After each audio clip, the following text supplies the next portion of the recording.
খাব্বাব রাদিয়াল্লাহু তাআলা আনহু দিন ইসলামের আন্দোলন করতে গিয়া কাফের মুশরিকদের হাতে ধরা পড়ে। ধরা পড়ানোর সঙ্গে সঙ্গে তাকে জেলখানায় রাখা হয়। প্রিয় ভাইয়েরা আমার, যেমনটি বাংলার জমিনে ওই তো ফেসিবাজ হাসিনা, খুনি হাসিনা যা করেছিল, কারো উপর কোনো নির্যাতন নাই, কারো উপর কোনো জুলুম নাই, শুধু আলেমদের উপরে টার্গেট। ঠিক কিনা? জোরে কর, ঠিক না?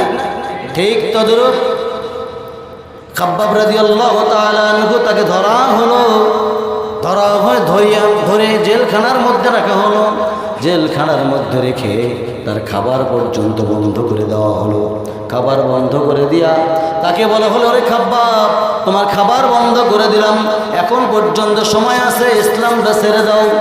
খাব্বাব রাদিয়াল্লাহু তাআলা আনহু তিনি বললেন, জীবন চলে যাবে, আমি ইসলামের পর থেকে বিন্দু পরিমাণ সরে যাব না। নাশহাদু আল্লা ইলাহা ইল্লাল্লাহু ওয়াহদাহু লা শারীকা লাহু ওয়া নাশহাদু আন্না সাইয়্যিদানা ওয়া হাবিবানা ওয়া মাওলানা মুহাম্মাদান আবদুহু ওয়া রাসূলুহু الذي أرسله بالحق بشيرا ونذيرا وداعيا إلى الله بإذنه وسراجا وقمرا منيرا فقد قال الله تعالى في كلامه المجيد وفرقانه الحميد. أعوذ بالله من الشيطان الرجيم. بسم الله الرحمن الرحيم. إن الله وملائكته يصلون على النبي يا أيها الذين آمنوا صلوا عليه وسلموا تسليما. اللهم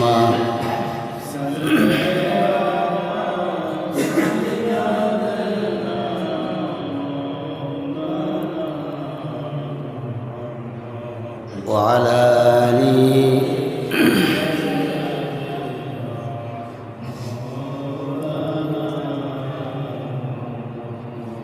আরবের বুকে মক্কার পরে যেথায় মা আমিনার ঘর, খুদার রহমতে কৌসার হয়ে ঝরসে বারবার বালাগুল উলা বিকামালিহি كشف الدجى بجماله حسنت جميع خصاله صلوا عليه وآله. সম্মানিত মণ্ডলপুরবাসী,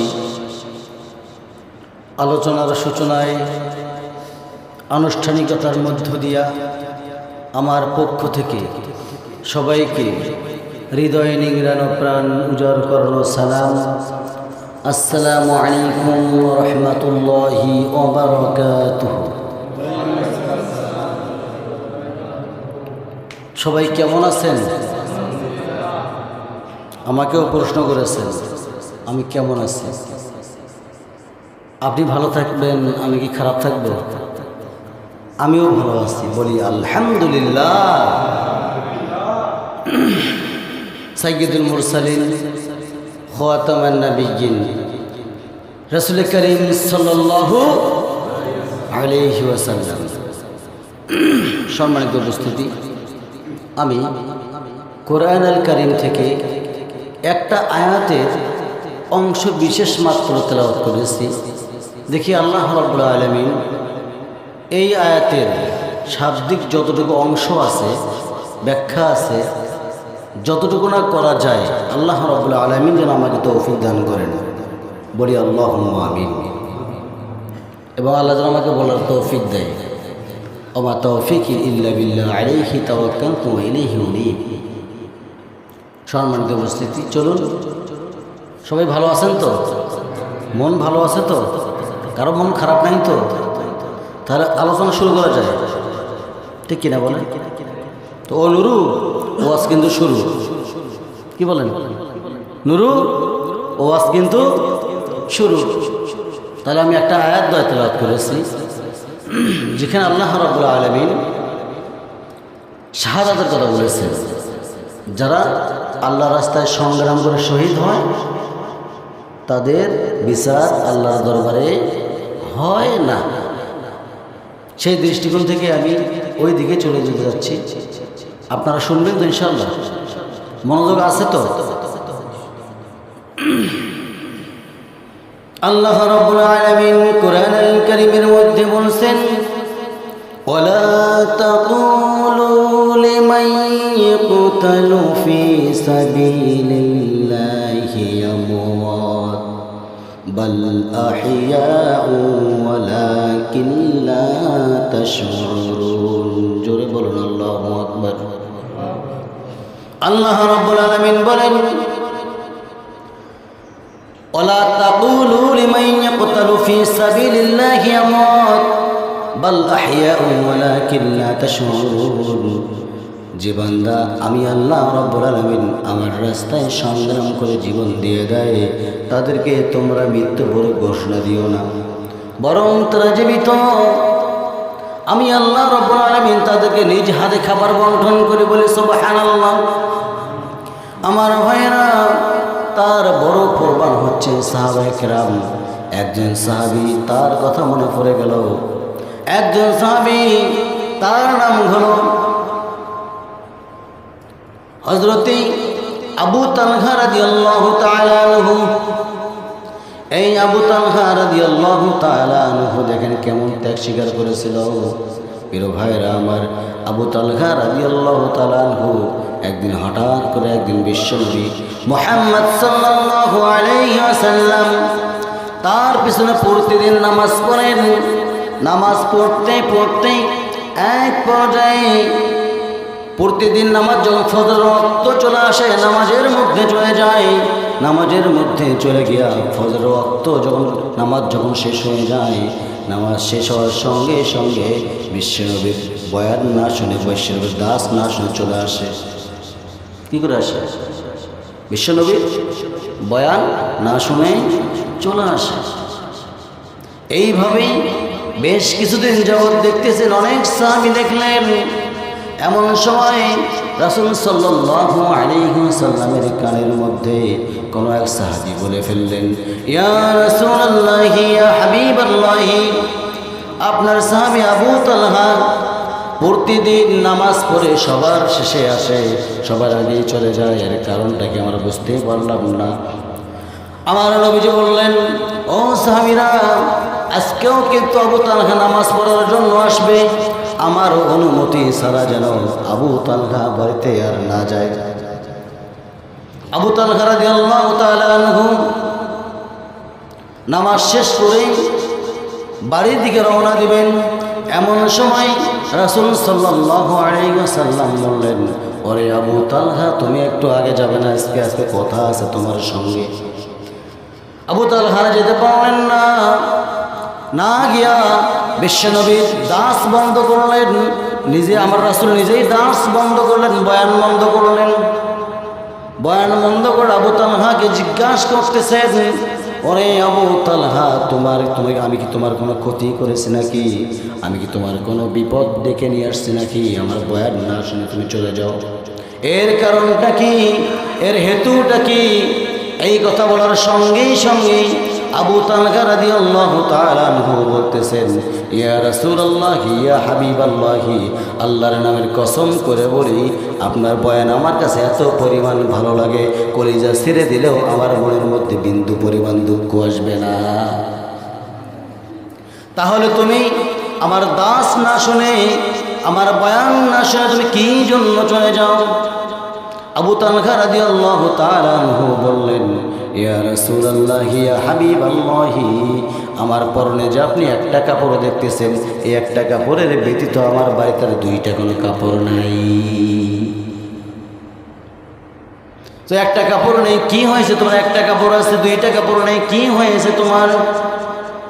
আবু তালহা রাদিয়াল্লাহু তাআলা আনহু বললেন, ইয়া রাসূলুল্লাহ, ইয়া হাবিবাল্লাহ, আমি এই ফজরের সালাত আদায় করে সবে সাদেক হওয়ার শেষে আমি আদায় করে নেই, নামাজ যখন শেষ হয়ে যায়, সূর্য ওঠার আগ মুহূর্তে আমি বাড়ির মধ্যে চলে যাই। আমার তো বাড়ি নেই। আমার স্ত্রী একটা গর্তের মধ্যে আমি উলঙ্গ অবস্থায় রেখে আসি। একটা কাপড় দিয়ে স্বামী স্ত্রী দুজনেই আমরা নামাজ আদায় করে নেই, পালা পালা করে নামাজ আদায় করে নেই। আমি একটা কাপড় পরে আপনার সামনে, আপনার পিছনে আমি নামাজ পড়লাম। এই কাপড়টা আবার আমি বাড়িতে চলে যাব তাড়াহুড়া করে। যতক্ষণ যদি সূর্য উঠে যায় আর নামাজ হবে হবে হবে না। ইয়া রাসূলুল্লাহ, তাড়াহুড়া করে আমি যখন আমার বাড়ির মধ্যে গিয়ে আমার গর্তের কিনারার মধ্যে আমার স্ত্রী থাকে, ওই স্ত্রীকে আমি আমার কাপড়টা খুলে দিয়ে আমি উলঙ্গ হয়ে যাই। আমার স্ত্রী নামাজটা আদায় করে নাই, বলে আল্লাহু আকবার। প্রিয় ভাইয়েরা আমার, এই আবু তালহা রাদিয়াল্লাহু তাআলা আনহু দেখেন কতটা ত্যাগ স্বীকার করেছে, অথচ আমাদের বাড়ির সাথে মসজিদ, ঘরের সাথে মসজিদ, নামাজের খবর নাই। আছে আছে, নামাজের খবর নেই। প্রিয় ভাইয়েরা আমার, আমি বলছিলাম, ওয়ালা তাকুলু লিমান ইয়াকতালু ফি সাবিলিল্লাহি আমওয়াত বাল আহইয়াউ ওয়ালাকিন লা তাশউরুন। তাদেরকে তোমরা মৃত্যু বলে ঘোষণা দিও না, বরং তারা জীবিত। হযরতে খাব্বাব রাদিয়াল্লাহু তাআলা আনহু, নাম শুনেছেন? নাম শুনেছেন? নাম শুনেন নাই? হযরতে খাব্বাব রাদিয়াল্লাহু তাআলা আনহু, তাকে এক পর্যায়ে জেলখানার মধ্যে, এই যে কি বলে, কথাটা কাটানোর উদ্দেশ্য হচ্ছে শর্টকাট করে কথা বলতে হয়। খাব্বাব রাদিয়াল্লাহু তাআলা আনহু ইসলামী আন্দোলন করতে গিয়া, দ্বীনের পথে দাওয়াত দিতে গিয়া, তিনি এক পর্যায়ে কাফের মুশরিকদের কাছে ধরাশয়ী হয়ে পড়ে যায়। হযরত খাব্বাব রাদিয়াল্লাহু তাআলা আনহু দ্বীন ইসলামের আন্দোলন করতে গিয়া কাফের মুশরিকদের হাতে ধরা পড়ে। ধরা পড়ানোর সঙ্গে সঙ্গে তাকে জেলখানায় রাখা হয়। প্রিয় ভাইয়েরা আমার, যেমনটি বাংলার জমিনে ওই তো ফেসিবাদ হাসিনা, খুনি হাসিনা যা করেছিল, কারো উপর কোনো নির্যাতন নাই, কারো উপর কোনো জুলুম নাই, শুধু আলেমদের উপরে টার্গেট। ঠিক কিনা? জোরে কর, ঠিক না? ঠিক তদ্রূপ খাব্বাব রাদিয়াল্লাহু তাআলা আনহু, তাকে ধরা হলো। ধরা হয়, ধরে জেলখানার মধ্যে রাখা হলো। জেলখানার মধ্যে রেখে তার খাবার পর্যন্ত বন্ধ করে দেওয়া হলো। খাবার বন্ধ করে দিয়া তাকে বলা হলো, আরে খাব্বাব, তোমার খাবার বন্ধ করে দিলাম, এখন পর্যন্ত সময় আছে, ইসলামটা ছেড়ে দাও। খাব্বাব রাদিয়াল্লাহু তাআলা আনহু, তিনি বললেন, জীবন চলে যাবে, আমি ইসলামের পর থেকে বিন্দু পরিমাণ সরে যাব না। আমার ভাইয়েরা, খাব্বাব রাদিয়াল্লাহু তাআলা আনহু এক পর্যায়ে খাবার বন্ধই করে দিলেন। দুনিয়ার জমিনে দুইজন ব্যক্তি জান্নাতের খাবার দুনিয়াতে বসে খেয়েছেন। এক নম্বরে খাব্বাব রাদিয়াল্লাহু তাআলা আনহু, নাম্বার 2 কোন মহিলার নামে সূরা আছে, কেউ জানা আছে? জোরে কোন? বাড়ি কি আশেপাশে নাকি? বাড়ি কি আশেপাশে? এত তাড়াহুড়ো করে নাম বললেন, কই বাড়ি কোথায়? নামটা তো তাড়াহুড়ো করে বললেন। নাম কি? মারিয়াম আলাইহিস সালাম। তাকেও আল্লাহ রাব্বুল আলামিন জান্নাতের খাবার দুনিয়াতেই খাওয়াইছেন। বলে সুবহানাল্লাহ। তাহলে আমাদের তো খাওয়ার আশা নাই, কি বলে? আমাদের খাওয়ার আশা নাই, থাকবে কই থাকবে? স্পিরিটে নেই আমাদের, স্পিরিট থাকা লাগবে। আসলে এই বাস্তব কথা হচ্ছে ভাই, এই যে আমরা ইমাম সাহেবেরা, হুজুরেরা মসজিদের মধ্যে টকবক করে বয়ান করে, ঠিক কিনা? কিন্তু ময়দানে এই অ্যাবিলিটি তারা দেখাতে পারে না, যে কারণে ইমাম সাহেবেরা, মোল্লারা মারি খায়। কি বলে? এই গতিটা যদি বাইরে দেখাইতে পারত তাহলে বাংলার জমিনে কালিমার পতাকা পথ পথ তৈরি যেত, ঠিক কিনা? কারণ শুধুমাত্র কমিটিক ভয় করে, মসজিদ কমিটিক ভয় করে, মুসল্লিক ভয় করে, কখন যেন হুমকি দেয়, কখন যেন ধুমকি দেয়। হুমকি ধুমকি ভয় করা যাবে? ভয় করা যাবে না। আপনার জীবন আছে যতক্ষণ, সংগ্রাম চালিয়ে যেতে হবে ততক্ষণ। কথাটাকে মোল্লার না আল্লাহ? আল্লাহ বলেছেন, ওইদিকে যেতে যাচ্ছি না। বলছিলাম কি, খাব্বাব রাদিয়াল্লাহু তাআলা আনহু তার খাবার বন্ধ, অবস্থা সব কিছু বন্ধ করে দিয়েছেন। 3টি মাস চলে যাচ্ছে, খাবার দিচ্ছেন না। সাইদ বিন আমির রাদিয়াল্লাহু তাআলা আনহু সেই সময়ের মধ্যে মুশরিক ছিলেন। সাইদ নামের কেউ থাকলে মোটা করেন এখানে কেউ আছেন? সাইদ নামের কেউ আছেন? কেউ নাই। সাইদ বিন আমির রাদিয়াল্লাহু তাআলা আনহু সেই সময়ের মধ্যে মুশরিক ছিলেন। মুশরিক থাকা অবস্থায় তিনি একদিন বলতেছেন, আমি যা দেখেছি সব বাস্তবতা চোখ দিয়ে নিজের চোখে দেখেছি, নিজের চোখে দেখতে আমি তো আর অবিশ্বাস করতে পারি না। তোমরা সবাই যদি এই খাব্বাবের অথবা খুবাইব রাদিয়াল্লাহু তাআলা আনহু তার খাবার বন্ধ করে দেন, কোনো লাভ হবে না। খুবাইবের আল্লাহ তাকে খাবার ব্যবস্থা করে দিচ্ছে, আমি নিজের চোখে দেখলে আপনারা পাগলা কুকুর ওই জেলখানার ভিতরে রেখে দিয়েছেন, কোনো কাজ হচ্ছে না। পাগলা কুকুর ওই খুবাইবকে পাহারা দিচ্ছে, আর কে যেন আঙ্গুরের ছড়া হাতের মধ্যে সামনের মধ্যে ধরে আছে, আর খুবাইব রাদিয়াল্লাহু তাআলা আনহু খাবারগুলো সুন্দরভাবে খেয়ে নিচ্ছে। আস্তে কম সুবহানাল্লাহ, আরো জোরে সুবহানাল্লাহ। আমার ভাইয়েরা, দুনিয়ার খাবার এমনি এমনি পাওয়া যায়, কিন্তু জান্নাতের খাবার সহজেই পাওয়া যায় না। এই খাব্বাব রাদিয়াল্লাহু তাআলা আনহু তিনি করলেন কি, তাকে বলা হলো, ওরে খাব্বাব, তোমাকে তো আর মারানো যাচ্ছে না, তোমার রব তোমাকে নিজেই খাবার প্রস্তুত করে দেওয়াতে তুমি এখনো সময় আছে, ইসলামটা ছেড়ে দাও। আবারও বলতেছেন, জীবন দেব, ইসলাম ছাড়বো না, কাল্লা দেব, আল্লাহ দেব না। যখন একনিষ্ঠভাবে আল্লাহর উপরে তাওয়াক্কুল করেছিলেন খাব্বাব রাদিয়াল্লাহু তাআলা আনহু, এক পর্যায়ে দেখা গেল তার ফাঁসির রায় হয়ে গেল। ফাঁসির রায় দেওয়ানোর পরে পরে সঙ্গে সঙ্গে বলতেছেন, মৃত্যুর আগে মানুষের চাহিদা থাকে, ওরে খাব্বাব তোমার কি চাহিদা আছে বলো। হযরত খাব্বাব রাদিয়াল্লাহু তাআলা আনহু বললেন, আমার বাড়ির কোনো টেনশন নাই, সন্তানাদির কোনো টেনশন নাই, স্ত্রী বাচ্চার কোনো টেনশন নাই, একটাই টেনশন, আপনারা যদি আমাকে একটু উপকার করেন। কি উপকার করব বলেন? সঙ্গে সঙ্গে খাব্বাব রাদিয়াল্লাহু তাআলা আনহু বললেন, আমাকে 1 মগ পানি দাও, আমি একটু ওযু করে আমার আল্লাহর সঙ্গে আমি একটু কথা বলে নেই।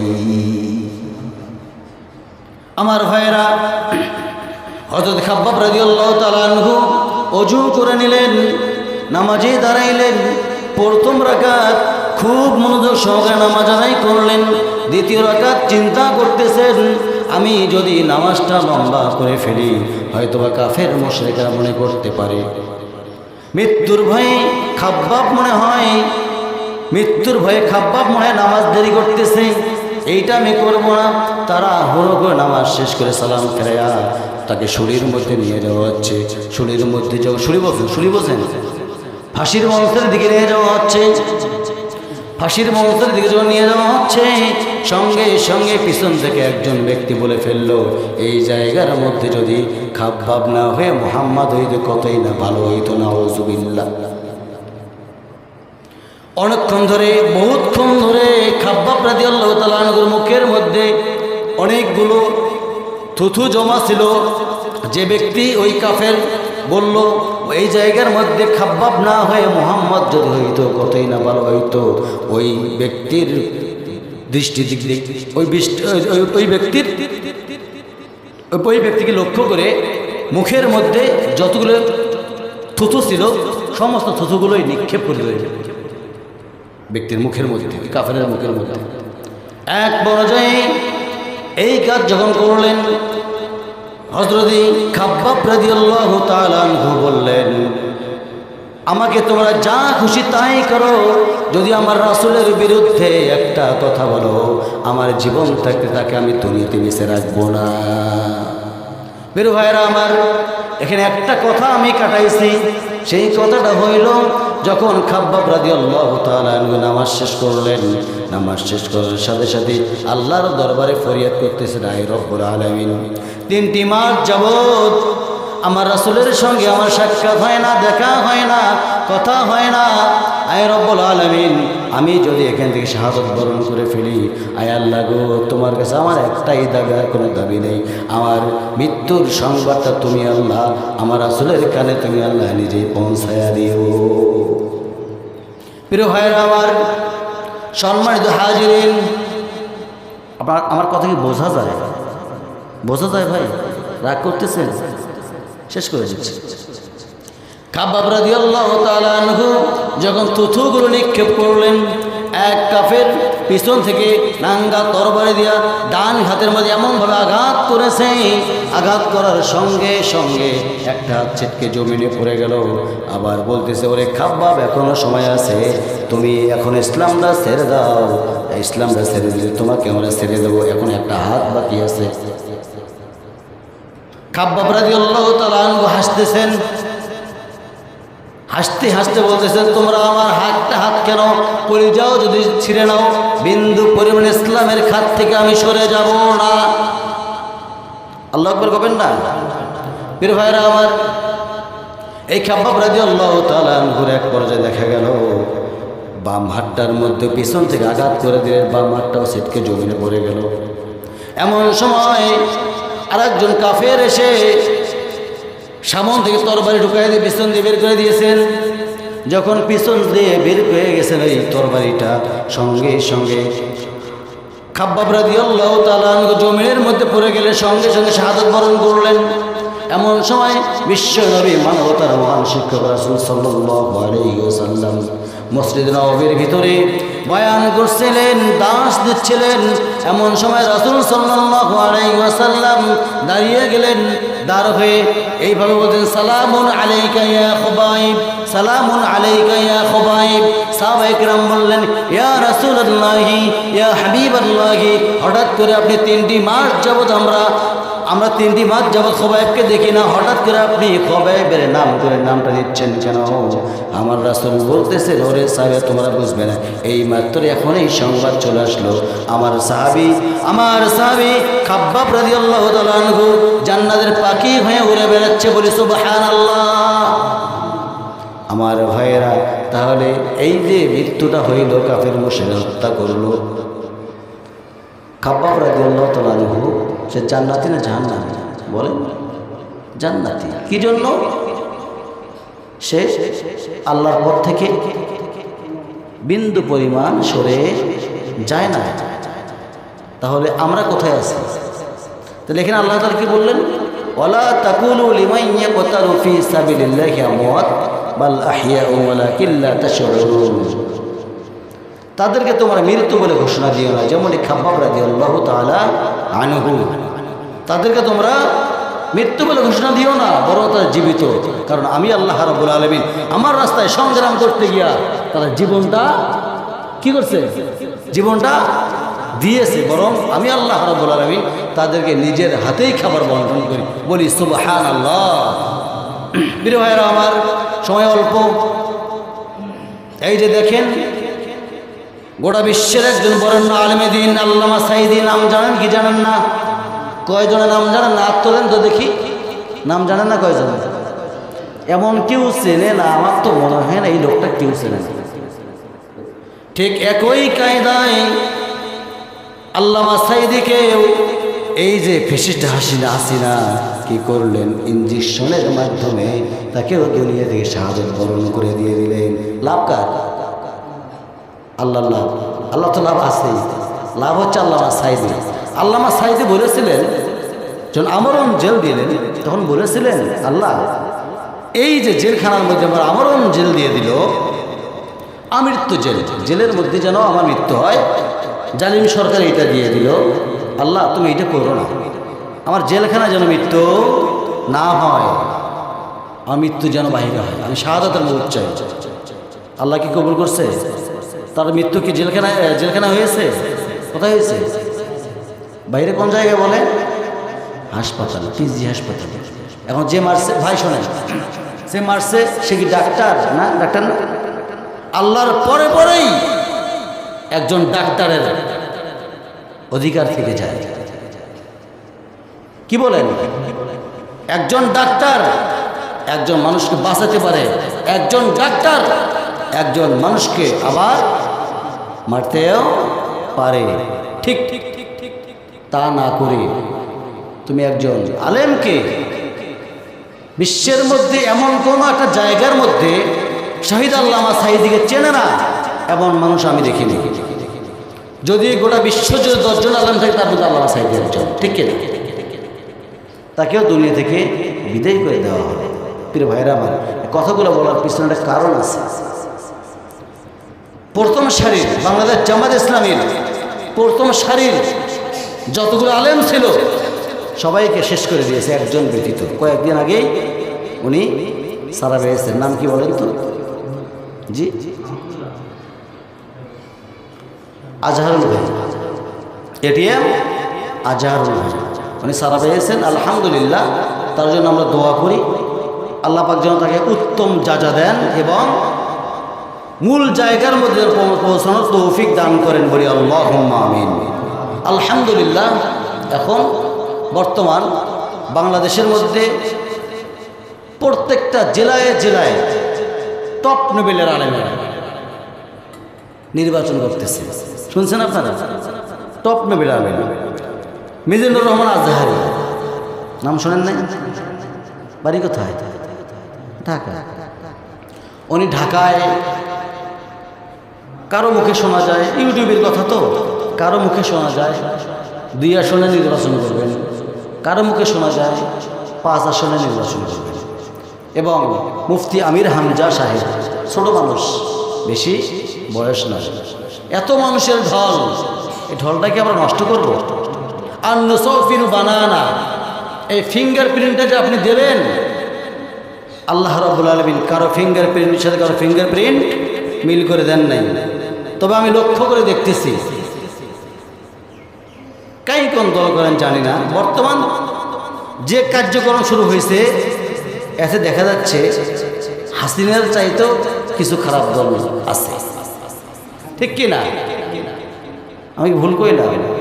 এখানে রাহাজানি, ওখানে চিন্তাই, ওখানে গুম, এগুলো জায়গায় আপনারা যাবেন না ভাই। অনুরোধ করে বলতেছি, আল্লাহ রাব্বুল আলামিন 6000 সেন্সর দিয়েছেন, সরি দুঃখিত, 6 লক্ষ সেন্সর দিয়েছেন একজন মানুষের মাথায়। এই সেন্সর আপনি কোথায় লাগাবেন? আপনার মাথায় যেন কাজ করে। সামনে নির্বাচন, ঠিক কিনা? নির্বাচনের কথা বলার দরকার আছে না নেই? এখন হুজুরিরা কথা বললে তো হুজুর রাজনীতি শুরু করবে। আপনাদেরকে সতর্ক করার দায়িত্ব আমার আছে না নেই বলেন তো? হ্যাঁ, আছে না? তাহলে আমার দায়িত্ব কি? আপনি ফিঙ্গারপ্রিন্ট কোথায় চাপ দেবেন, আবার মস্তিষ্ক দিয়ে গুতাবেন আগে, বুঝেন নাই? মরে যাব, ভালো জায়গায় দিয়ে মরে যাব। সাফ কথা, আমি জামাত ইসলামী করি, আপনারা সবাই জানেন, আমি তো বলবোই, আমাকে তো বলতেই হবে, ঠিক কিনা? কারণ জামাত ইসলামী এই জন্য করি, অনেক দল পাইছে আমি। জামাত ইসলামের মধ্যে একটা বিষয় পাওয়া গেছে, সেটা হচ্ছে যে রিপোর্ট বইটা আছে, রিপোর্ট বইটা যদি আপনি দেখেন তাহলে বুঝতে পারবেন, আসলে আপনি দুনিয়াতেই বুঝতে পারবেন জান্নাতি না জাহান্নামী।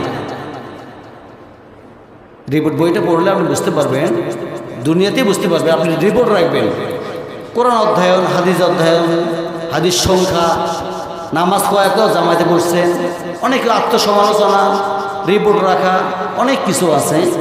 এগুলো যখন আপনি রাতের বেলা মন্তব্য করবেন, তখন আপনি চিন্তা করবেন আসলে আমি খারাপ কাজ কোনটা করলাম, ভালো কাজ কোনটা করলাম।